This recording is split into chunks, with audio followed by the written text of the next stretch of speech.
board meeting of the year. As you know, Commissioner Gurley had some surgery, and we hope to get an update today on him, but he was doing pretty well. Had some pain, but I do know the PT folks have got him up and moving, so hope we get, and I know Carol sent a message this morning to try to get an update, so hope we get that. Mr. Bell, you'll have the invocation today. I think you have someone coming in, is that correct? Okay. Okay, and Mr. Cromartie, you'll have the pledge. We'll do approval of minutes. Is there any adjustment to the agenda, Mr. Honeycutt? Yes, sir, if we could. Good morning. Under consent agenda, item 8, if we could remove that at this time. And also, under new business, we would like to add the video from Public Affairs.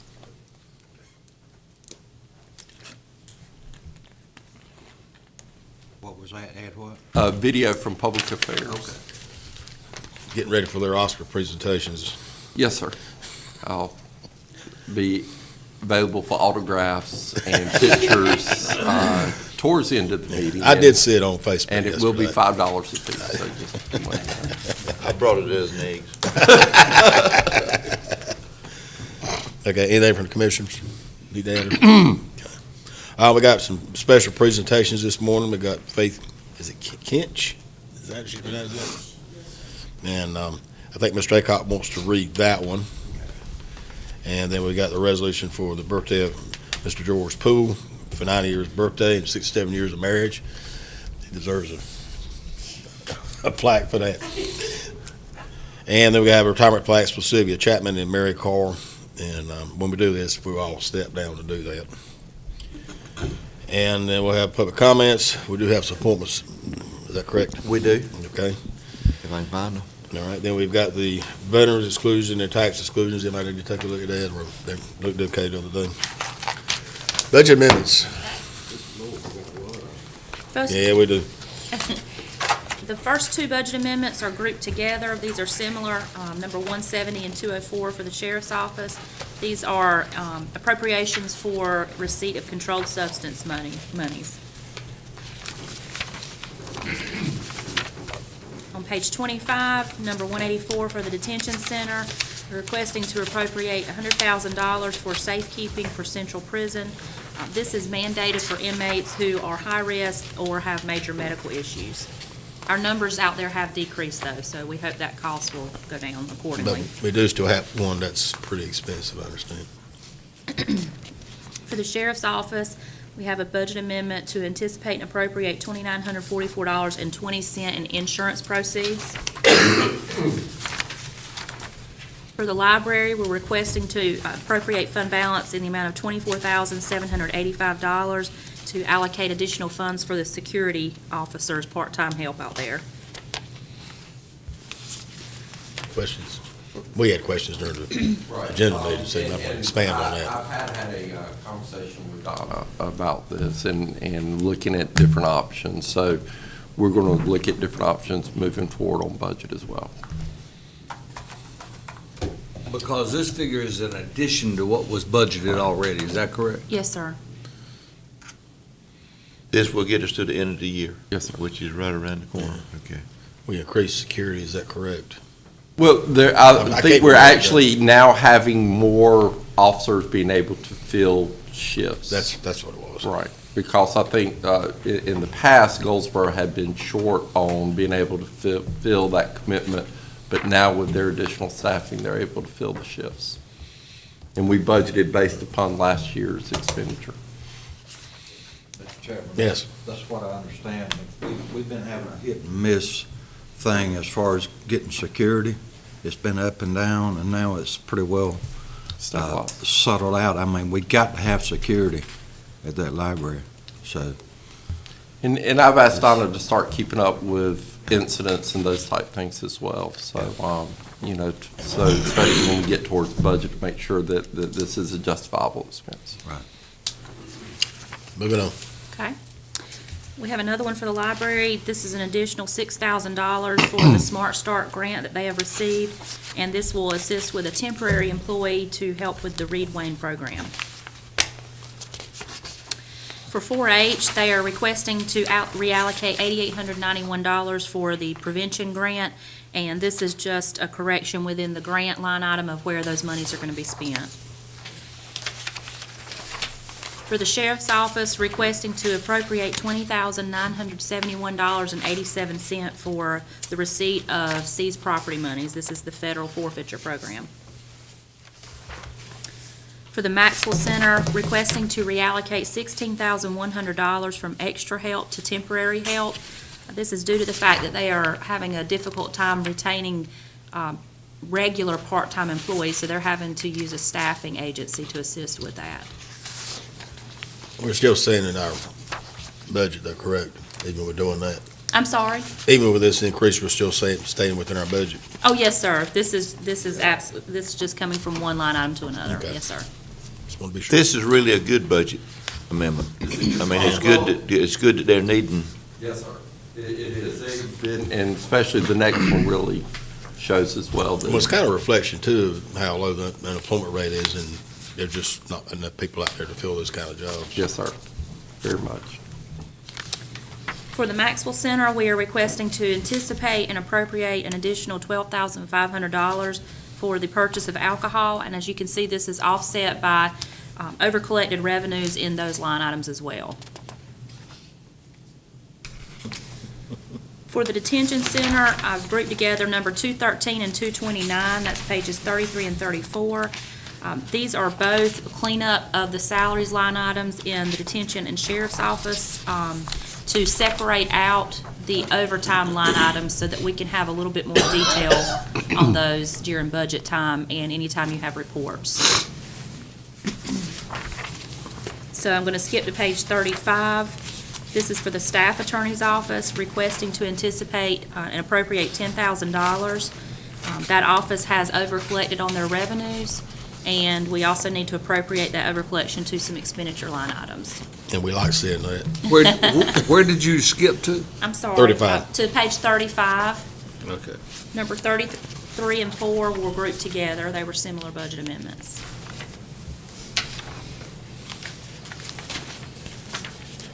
So on page 36 with the detention center, requesting a reallocation in the amount of $14,827. This is to pay for an insurance deductible claim. For soil and water, I have two budget amendments grouped together on pages 37 and 38. These are both additional grant monies that the Soil and Water Department has received. One is for $442,916. The second grant is for $150,000. These are all related to stream clean out. Yes, sir. Is this new money coming in? Yes, sir. To add to what we, Above and beyond what they've already received, yes, sir. do you have an idea what the total amount we would have gotten up I to this can point? look at that line item real quickly for you. Let's see.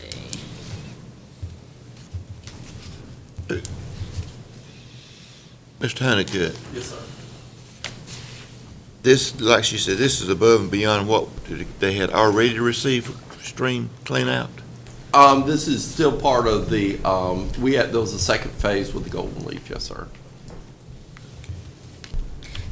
They had, Is- oh, I'm sorry, Mr. Is anyone making sure that this money is being spent wisely? That Ashley's the job doing- is being done? Ashley's doing, we've had with all the rain and flooding that we've had and, the river being high right now, it's been a slow process. But Ashley is staying on top of the stream clean out process, Okay. yes, sir. So she's doing as good a job as she possibly can do. Okay. But I think a lot of it's been the contractor being slow, but I think a lot of it's the weather as well. Oh, yes. Yes, sir. I know we don't meet till the 15th, but it might be good to have her back in. We Quick can, update. we can have her do an update, yes, sir. Just as an addition to that, what we're talking about, I've been in contact with a couple of gentlemen that lives in the Dud area, and one of them, Mr. Doyle, I talked to yesterday, and he sent a collage of pictures to me he took on the 17th. And Dudley is wet, and so as bad as those folk yards are still flooded, I'm sure that the streams are hard to get to, so we need to monitor that, but the weather has played a part in what they cannot do. Yes, sir. And to answer your question, Mr. Cromartie, we had already budgeted, from disaster recovery, $223,961. And we had received another Golden Leaf grant earlier for $237,474. So in total, it looks like it's about $1.2 million. So, and then add that one to it, so it comes up to Yes, sir. the 1 point, you say 1.2 million? This is just a rough estimate, but about Okay. $1.2 million. All I right. can get you a figure for sure, but, Well, just the ballpark, you Okay. don't have to give me. okay. And as far as I know, I believe that's all the monies they've received to date for these programs. Yes, sir. I have a question. This clean out is, how do you phrase that? Is it a pull and drag? Is that how you phrase that? I think that's a way to do it there. There's no dredging or anything. They're basically, they're Pulling cutting it it to the and pulling it, I think, 15 feet off the bank. Well, that's my Yeah. concern, is that with all the rain and flooding we had, or is some of that being washed back in? Probably. That's why I wanted to ask you to come, Yeah. so I could ask Yeah. that question. Well, Probably. we need that, yes, sir, Probably. yeah. One additional question, and I think maybe our attorney might be the only one that can, of all of us here, that might be able to answer this. The gentleman that I was talking to, board, mentioned that in 1984, there's a big problem ditch down there that sounds like might be, but he said the county put that ditch in 1984. Can you remember any significant ditch that by the county? The county has not put in ditches to my memory. The state sometimes will clean out a ditch or dig a ditch to get the water off the roadway, but as soon as they get the water off the roadway, they stop. And it may end up flooding at the end of the ditch. But the county has not done it. There were two groups that had some organized that for some flood control that the county didn't have anything to do with. And that was done back in the 30s, I think. In the Even 30s? I don't remember that. Well, when the gentleman mentioned that to me, he referenced it. I believe he said someone, the wife of maybe a person sorry deceased, had some paperwork that spoke to this, but he didn't have access to it. And I said, well, my thought was that the answer that you gave was going to be it, because I said the county's probably not into, as I understand it now, into that kind of extensive ditch digging. But that's what he said, so he's looking for something that may verify or add some light to what you're talking about. That's what I'm doing. Okay, and then the final budget amendment I have is number 228, and this is on page 39 for the Development Alliance, and we're requesting to anticipate $162,500 for the building reuse grant for Alta Foods. But that's just passed through. Yes, sir. I think there is later on a small match that we will be asked to provide, but we're not ready for that Right. yet, so. That was part of the public hearing. All right, is that it? Yes, sir. Thank you. Polly Watson Volunteer Fire Department. I believe that's next. This is, if you remember, we usually do a 2-year contract with our fire departments, and there was some issues we've worked out with Polly Watson that we decided to do an annual contract, and everything is moving forward well with Polly Watson at this time, and we really do appreciate the work of Brian Taylor and also the work that Polly Watson has done to really get a much more stable footing moving forward, so we recommend approval of that. Is that Yeah, fair? that's it. I can honestly say that they are putting as much effort into getting things straightened out, and with Brian's help, we need to support them and stand behind them, because they're doing everything they can to keep afloat right now, because, they don't have a very large tax base, and You know, Axe cost him the same thing as it does a department that's got a big budget, but I commend Brian and Polly Watson for the hard work that they're doing to try to make things work. Very, very much so, yes, sir. And again, you're exactly right. Brian has put a lot of time and a lot of effort in it, and we appreciate the work that Brian's done to help him out. All right, next we've got the final plat for the Spring Forest subdivision. Barry's gonna come back and talk to me. Good morning. Good morning. The final plat for Spring Forest Phase 2 is before you today. This is right off of Dollartown Road, just east of Lake Wakena Road. There's 24 lots that are identified. The average size is around 18,901 square feet. All improvements have been complete with this, and a built-to-standards letter has been obtained from NCDOT. This is within the outer horizontal height district in our zoning and the urban transition district based on our land use plan for information purposes. The planning board has reviewed this final plat and does recommend approval to you today. I'll be glad to answer any questions. Questions? Hearing none, thank you. Thank you. I can't read that. What school district is that? This is in Spring Creek. Spring Creek. Yes, sir. Yeah.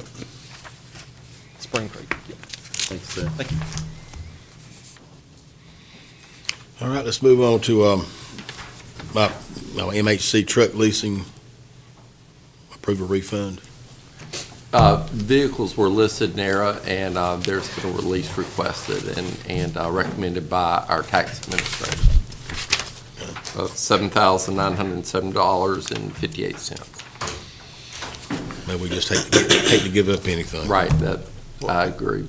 Have you got any more explanation as to what, I mean, it was just a typographical error because they're out of Kansas? I mean, that. Yeah, I do not. We can get you that, but I don't have any additional information at this. I mean, I don't have a problem with doing it, but I Right. just, I mean, it just doesn't explain a whole lot. Yes, sir. Okay. Didn't you say in the agenda meeting that it most likely it was, they had it listed in two places and we don't have to pay it but one? Is that's what it is? Yeah. Okay. Right, and you know, I think all that's the the listing is done explanation. by the state Yeah. to make sure, so. All right, let's move on to new business. Talk about it. Board of Adjustment public hearing on January 15th for solar energy facility. You want to talk about that again too?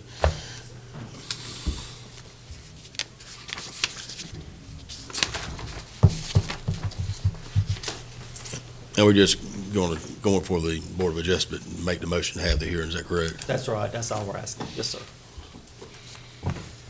You want me to Yeah, give us a little. give a little bit of background on it? Yeah. All right, Summit Solar, the applicant is Strata Solar. You've seen that applicant a time or two, I believe, come before you.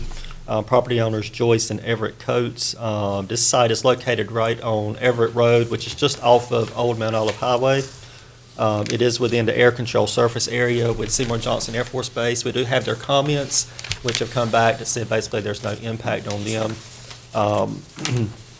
We have also received all the other required documents based on our ordinance. Planning Board has reviewed this plan and recommends approval. And what we're doing today is asking that you set a public hearing in January so that we can advertise for this, this request.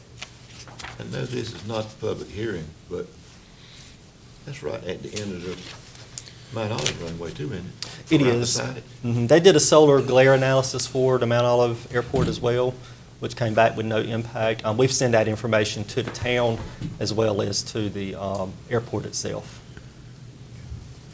Yes.